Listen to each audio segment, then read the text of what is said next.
Gaza is still burning, and the world is still simply ceasefires that never cease. Promises that never mean peace. A genocide carried out in real time, while global powers look away. Gaza is not a tragedy of the past. Gaza is now. Despite so-called ceasefires, despite televised diplomacy and hollow statements of concern, nothing has changed. Palestinians are still being killed every day. Children are still pulled from rubble if they are pulled out alive at all. Entire neighborhoods have been erased. Hospitals, schools, refugee camps, none have been spared. To continue calling this a conflict is an insult to truth and to the dead. This is genocide, systematic, relentless, and deliberate. Israel claims self-defense while exercising total military domination over a trapped civilian population. Gaza has no army, no air force, no borders, no safe corridors, no shelters. What it has is hunger, bombardment, and mass graves. Children are not accidental victims here. They are constant targets, burned, crushed, amputated, traumatized for life if they survive at all. And yet, the killing continues with full international cover.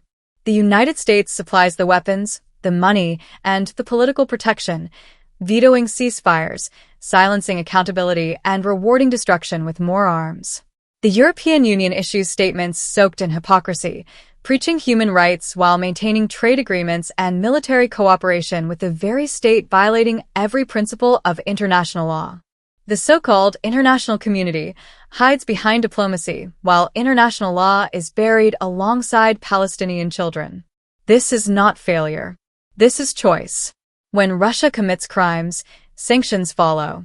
When African states violate human rights, courts are invoked. But when Israel does it, with evidence broadcast live to the world, there is silence, delay, distortion. Why? Because Palestinian lives are treated as expendable. Because justice is conditional. Because power decides whose suffering counts.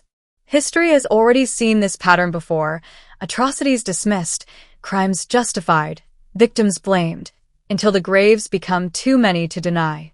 Gaza will be remembered not only for its destruction, but for the moral collapse of the world that watched it happen. No amount of propaganda can erase the images. No speech can silence the screams. No lie can cover mass death forever. This newspaper states clearly, there must be accountability. Israel must be held responsible for war crimes and crimes against humanity. The USA and EU must be exposed for enabling them. International courts must act, not tomorrow, not after investigations, but now. Silence today is complicity tomorrow. Neutrality in the face of genocide is a lie. And history will judge, harshly, those who chose comfort over conscience. Gaza is not asking for sympathy.